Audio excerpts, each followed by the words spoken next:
Today is September the 30th, and I have made a couple of posts today already about actually kind of taking a tangent on one of them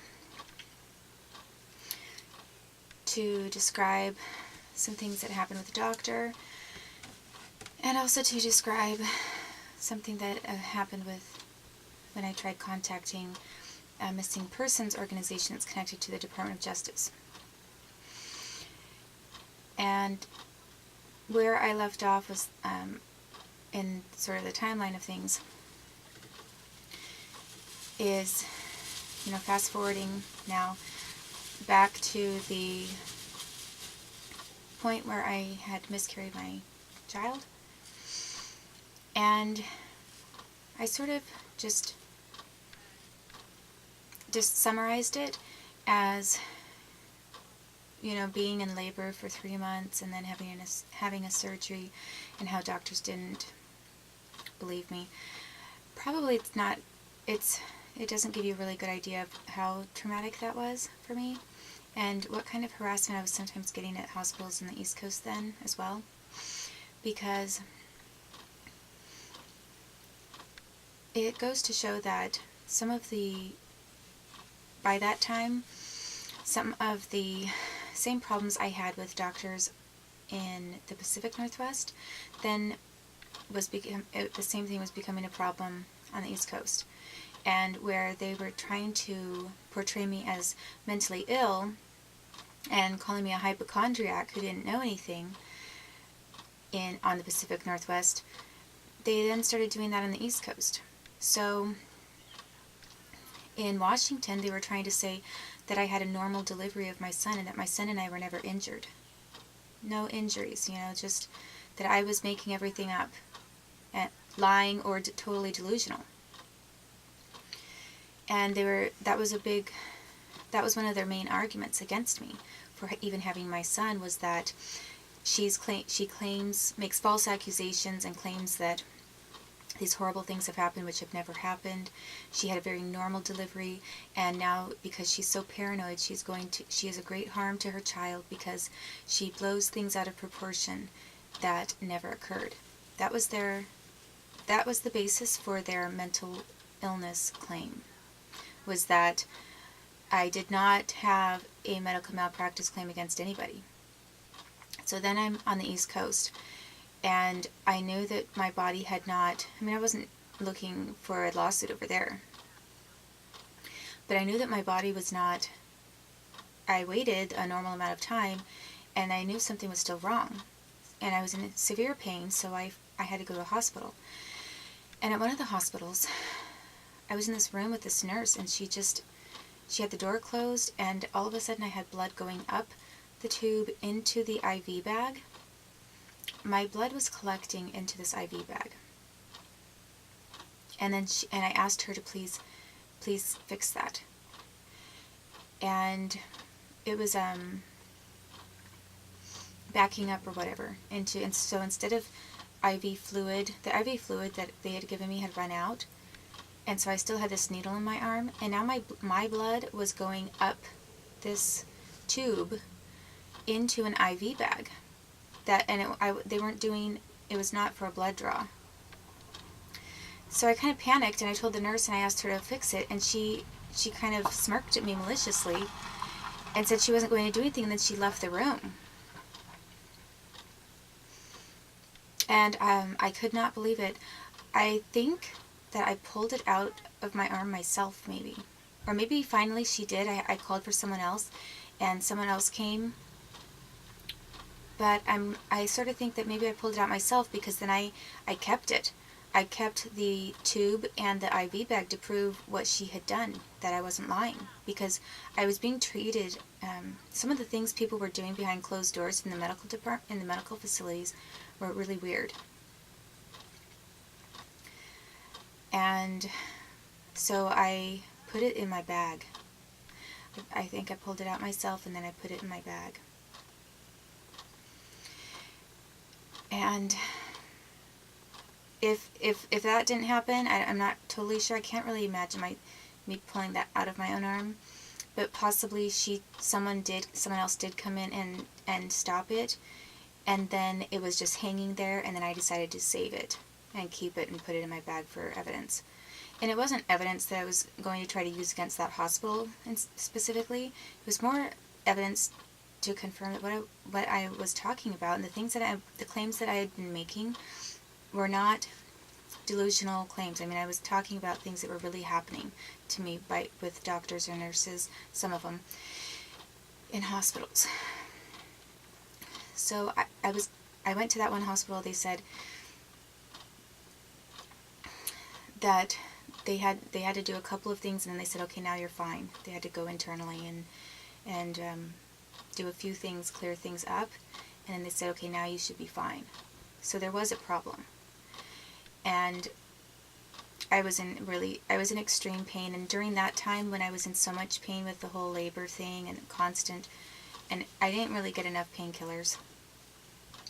I mean, when I was in the hospital or out of the hospital, I wasn't getting a sufficient amount of painkillers for the level of pain I had. And then I still had problems, so I had to go to another hospital. And I was just happened to be closer to this other one because I had moved by that time. So I went to another hospital and was wheeled around, and then they said, that was the first time they suggested that I had a twin pregnancy. And I said, well, and I asked, and possibly, I'm trying to remember if they suggested I had a twin pregnancy before I got the MRI or whatever, or ultrasound photos, or I don't know if they told me that before or after. Maybe it was before. And they said that it looked like that I had a kind of ectopic, like a regular twin, or a twin pregnancy with one that was developing normally. And, you know, when they listened for a heartbeat, they only heard one heartbeat. But I don't know how often it is that you hear, I don't know how it is with twins, you know, like if you can always hear the second heartbeat, or if really there just was one heartbeat because maybe there was an ectopic pregnancy and the other twin heartbeat you couldn't hear because it was in the ovary. And that's what they said, is it looked like it was a twin that had been developing my ovary. And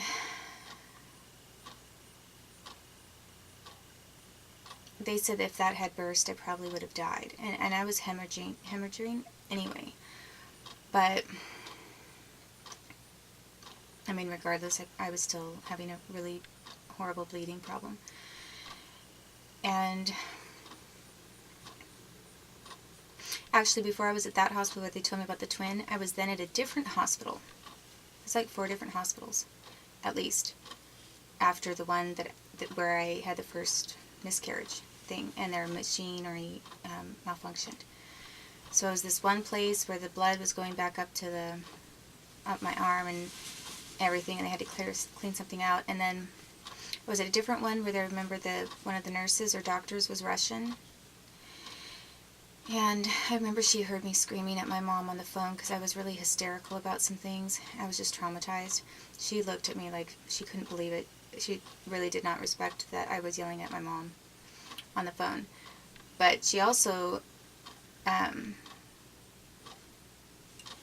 their machinery there in that room, it was also turning off and on, and things were malfunctioning. So it was happening at a second hospital. And I started to panic because I needed a blood transfusion, and that was a hospital in Maryland as well. And I was worried that I wasn't going to get enough blood and I might die. I thought I might pass out. And I didn't want to pass out and not know what was happening to my body. I wanted to stay awake. So then I was calling a different hospital and kind of like, this sounds really weird, but sort of reporting the hospital I was in to a different hospital, because I thought if something bad happens to me and I die, I need somebody else to know. And I was really scared, I guess, then, because I already knew how low my blood level was. And even though supposedly you're in a hospital and they'll take care of you, I'd already had too many weird things happen. And I felt panicked, and I kept calling for this other doctor, and the doctor wouldn't show up. I mean, I can't remember what it was, why it was imminent. There was like a machine that was next to me that gave me the numbers so that I knew. It wasn't like just kind of a crazy panic that I had. There was machinery that had numbers and everything that showed what my blood pressure and what something to do with my blood. I can't remember what it was, but it kept dropping. It was dropping and then spiking and doing weird things, and it really scared me. So then finally I had this, I was praying to God, please, please let me get some just decent blood, because I was scared about the blood transfusion thing. I was just really hoping that all the blood was very well screened, nobody had HIV, that kind of thing. And then I felt like, okay, it will be okay.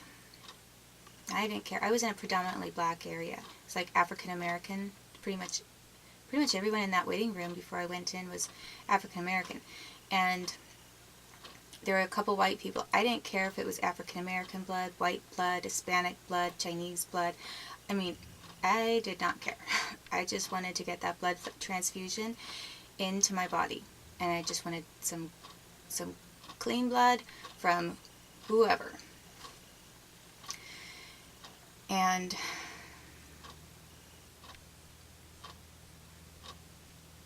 so, then finally they did do that, and then I was just exhausted, and I think I felt like then I could rest because I'd been staying alert as to myself. But there were machine things, technology things going off and on at that hospital as well. It was the second hospital I was at where the aerospace industry, defense industry, and military were basically, I don't know if they're trying to freak me out, but probably. They were interfering with machinery, and they were trying to freak me out, probably both. Then the next hospital that I was at was the one where they told me I had a twin, and at that hospital it was in Washington, D.C., and I did not have, there were no technology, weird interferences with machinery or anything like that at that hospital. And I was very thankful. I did have to wait a really long time for painkillers. I remember I was in this aisle of hospital beds all lined up. I had to wait hours and hours and hours just to get a shot for my pain. And I only remember that because of how much pain I was in. I was really, really suffering.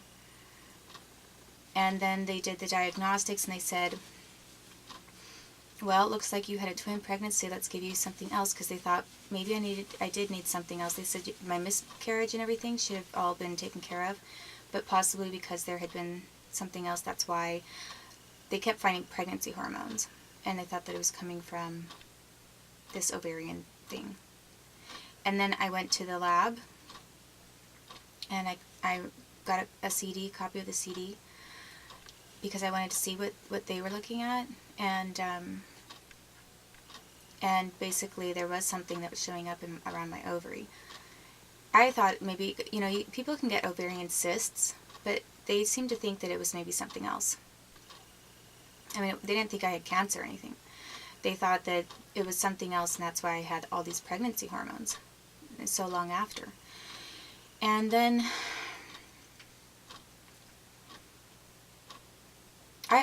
it's possible too. It is, I'm not sure, but it's slightly possible that I just have high hormone levels, because most of my life I have. And when I was tested with my hormone levels right after I gave birth to my son, I was told my hormone levels were were those of a 20-year-old. And that was when I was 30. And on all counts, that's what I was told.